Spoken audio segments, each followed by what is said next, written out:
কোনো প্রকার রোদে দেওয়ার ঝামেলা ছাড়াই কাঁচা আম দিয়ে এমন একটি আচার তৈরি করে দেখাবো যেটা আপনারা পুরো বছর জুড়ে সংরক্ষণ করে খেতে পারবেন। যেসব আপুরা শহরে বাস করেন তারা চোখ বন্ধ করে আমার এই রেসিপিটি ফলো করে আচার তৈরি করে ফেলতে পারবেন, কারণ এতে রোদে দেওয়ার কোনো ঝামেলা নেই। পাশাপাশি এই আচারটি আপনারা পুরো বছর জুড়ে সংরক্ষণ করে খেতে পারবেন, আর এটার স্বাদকে কোনো কিছুর সাথেই কম্পেয়ার করা যায় না। এটা খেতে খুবই মজা। কাঁচা আমের এই টক মিষ্টি হালকা ঝাল এই আচারটি ভাত, পোলাও, খিচুড়ি অথবা রুটির সাথেও খেতে ভীষণ মজা লাগে। এই আচারটি তৈরি করার জন্য শক্ত আঠি বিশিষ্ট আম নিতে হবে, আর এটাই কিন্তু বেস্ট সময়, কারণ এখন সব আমেরই আঠি কিন্তু শক্ত হয়ে গিয়েছে। আমি আমটাকে খুব ভালো করে প্রথমে ধুয়ে নিয়েছি আর তারপর এইভাবে করে কেটে নিয়েছি। কাটার পর যেহেতু আমটা আমি আর ধুইনি, তাই আমের গায়ে একটু কালো কালো দাগ আছে।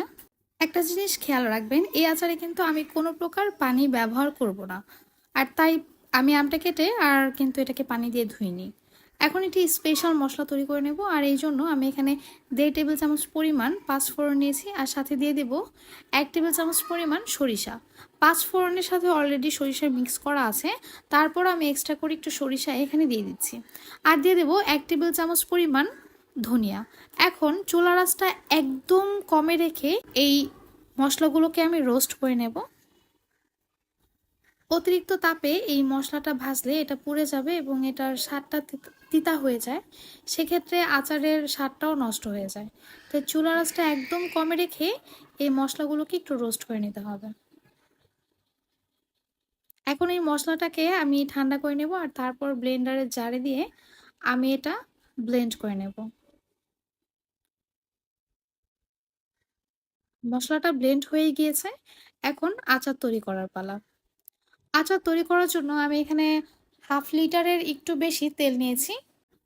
3টা তেজপাতা ভেঙে নিচ্ছি, দিয়ে দিচ্ছি 3 থেকে 4টা এলাচ এবং দিয়ে দিচ্ছি দারচিনি 4 থেকে 5টা, সাথে দিয়ে দেব শুকনো মরিচ 10 থেকে 12টা এবং দিয়ে দেব 2টা রসুনের কোয়া।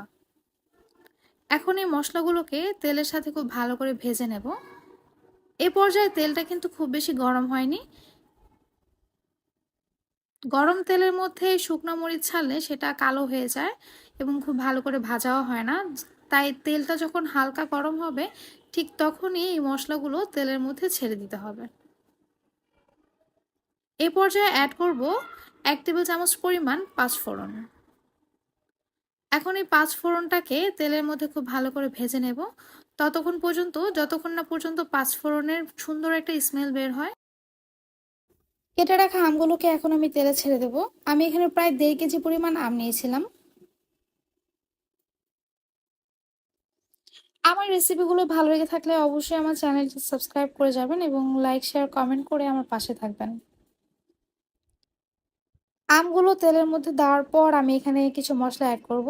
প্রথমেই দিয়ে দিলাম হলুদ গুঁড়ো 1 টেবিল চামচ পরিমাণ, সাথে অ্যাড করছি মরিচ গুঁড়ো 1/2 টেবিল চামচ পরিমাণ, দিয়ে দিচ্ছি লবণ 1 টেবিল চামচ পরিমাণ, অ্যাড করছি আদা রসুন বাটা 1/2 টেবিল চামচ পরিমাণ।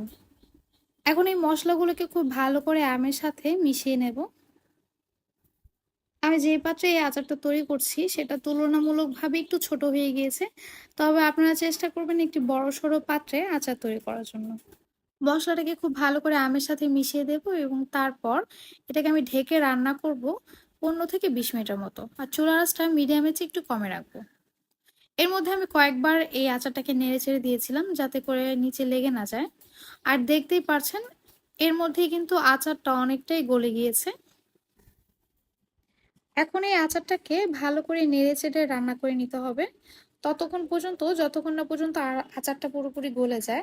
মূলত এটা কাঁচা আমের গলানো আচার।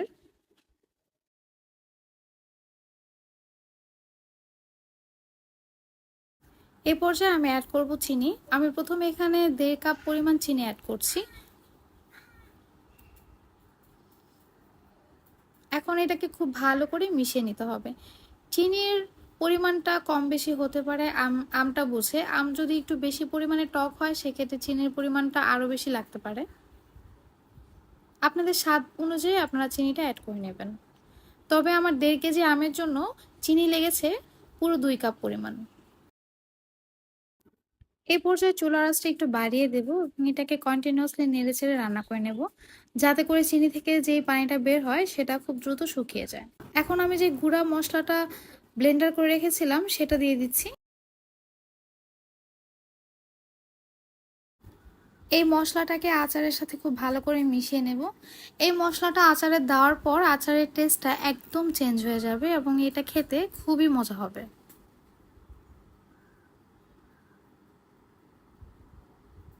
এই পর্যায়ে আপনারা চিনিটা একটু টেস্ট করে নেবেন।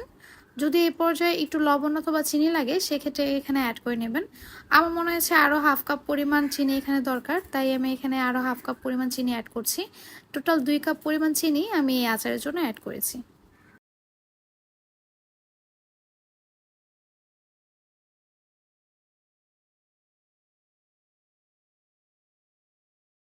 এখন এই আচারে আমি অ্যাড করব ভিনেগার। আমি এখানে হাফ কাপের মতো ভিনেগার অ্যাড করেছি।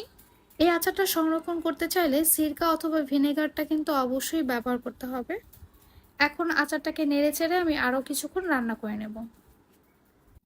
এই আচারটা রান্না করতে করতে এটার পানিটা কিন্তু আরও শুকিয়ে আসবে এবং একটু আঠালো আঠালো হয়ে আসবে। আচারের রংটা যখন এইরকম হয়ে আসবে আর অনেকটাই আঠালো হয়ে আসবে, ঠিক তখন আমি চুলার আঁচটা অফ করে দেব, কারণ আচারটা কিন্তু আমার তৈরি হয়ে গিয়েছে। এই আচারটা যখন ঠান্ডা হয়ে আসবে ঠিক তখন এটাকে কোনো কাচের জারের মধ্যে সংরক্ষণ করতে পারেন। এটাকে নর্মাল ফ্রিজেও রাখার প্রয়োজন নেই, এটা এমনিতেই ভালো থাকবে। তবে আপনাদের মনের সন্তুষ্টির জন্য আপনারা এটাকে নর্মাল ফ্রিজেও সংরক্ষণ করতে পারেন। আমি আচারটাকে একটু সার্ভ করে আপনাদেরকে দেখাচ্ছি। এটা দেখতে আমার কাছে তো অনেক লোভনীয় মনে হচ্ছে। আমি জানি না আপনাদের কাছে কেমন লাগছে। আপনাদের কাছে কেমন লাগলো সেটা কিন্তু আমাকে অবশ্যই জানাবেন। আপনারা অবশ্যই বাসায় এভাবে আচারটা তৈরি করবেন, তাহলেই বুঝবেন এটা আসলে কতটা মজা।